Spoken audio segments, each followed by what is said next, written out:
Hi, welcome to another episode of First Chapter Friday. My name is Lucy, and the book that I am going to be reading, the first chapter of today, is called A Duet for Home, and this is by Karina Glaser. This is a book that has chapters from alternating viewpoints of two middle grade kids, June and Tyrell. June and her sister and her mother have just moved into the Huey house, which is a homeless shelter in the Bronx. They had to move there after they were evicted from their apartment. June's father was tragically killed in a bike accident, and June's mother stopped talking, stopped doing anything, stopped going to work, and so they didn't pay their rent and they got kicked out. Tyrell, the other point of view that we get, has been at Huey House for about 3 years, and he has lived there with his mother. And then there are other characters who feature very heavily in the lives of both of these two. And the story is really about June and Tyrell's lives coming together. When June and her family first get to the homeless shelter, she's not even aware that that is where they are going. She just knows they had to leave their apartment, and she and her sister and her mother are being taken somewhere else. June has really had to become the caregiver for her younger sister, Maybelle, dressing her, making sure she gets fed, making sure she gets to school on time. And this continues to be the case at Huey House, except that they are still going to school in Chinatown, which is about a 2-hour bus ride from the Bronx. So they now have to get up at 5 in the morning. Tyrell spends a lot of his time at the Huey house with his best friend, Jeremiah, who has also been there for 3 years and lives there with his mother. They are sort of the troublemakers at Huey house. They are always coming up with different pranks and trying to antagonize, in a funny way, some of the adults that work there and some of the other residents. One thing that Tyrell likes to do at 8 p.m. every night is go and listen to somebody playing music across the street. Music is an important theme in this book. One possession that is really important to June is her viola that was given to her by her father. And she has to hide this when she's at the homeless shelter because the woman who runs it does not like music and the noise. And June and Tyrell's common love of music is something that brings them together in sort of an unusual way. Another way that they connect, and that June and Maybelle connect with Jeremiah and Tyrell and some of the other people who work and live at Huey House, is that the city is looking to make a change in the way that the people who live in the city view the homeless population. What they would like to do is convince the residents of New York that homelessness is decreasing, that this is a problem that is not getting more significant. And the way that they want to do that is they want to move residents out of shelters into housing.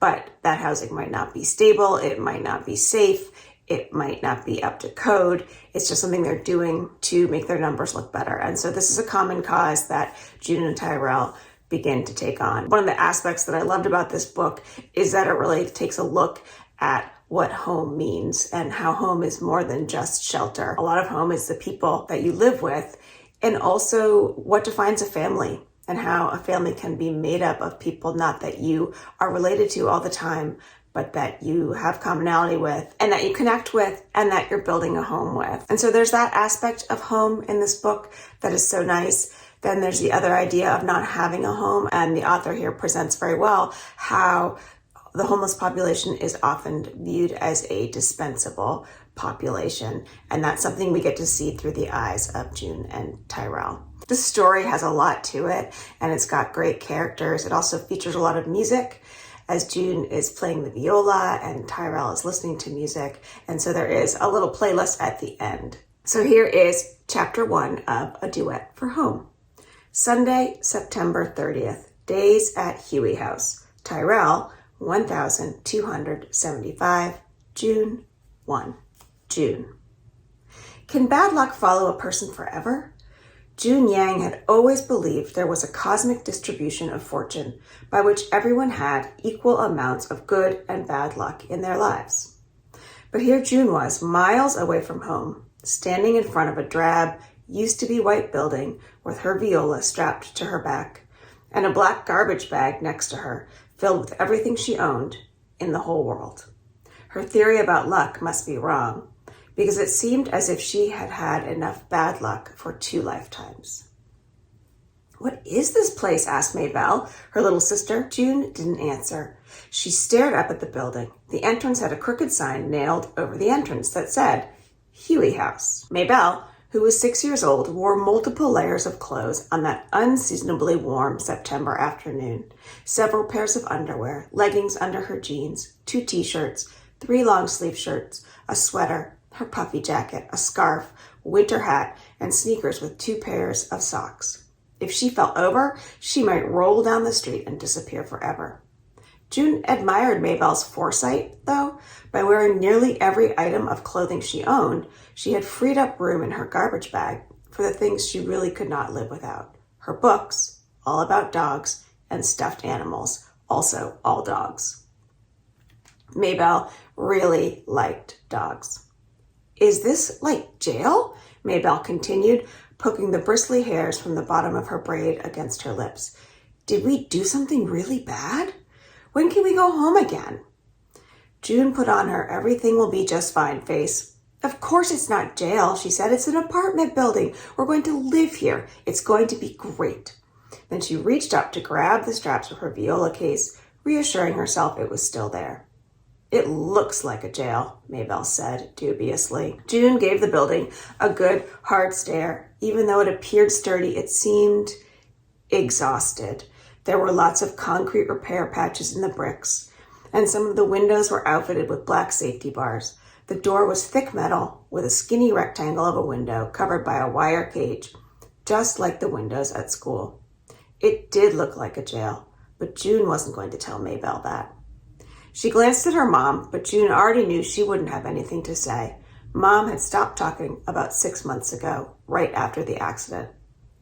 "June, where are—" Before Maybelle could finish her sentence, the metal door of the building creaked open. A man, his head shaved, 2 gold earrings on the upper part of his ear, and wearing a black t-shirt, emerged and stared down at them from his great height. He looked like a guy who belonged on one of those world wrestling shows her dad would never let them watch. Maybelle shrank behind her, and Mom stood there still and quiet, her face blank and unreadable. June referred to this as her marble statue face. Once, on a school field trip, June had gone to a fancy museum, and there was a whole room of carved marble heads, their unemotional faces giving nothing away. "You guys coming in?" the man asked, jamming a thumb toward the building.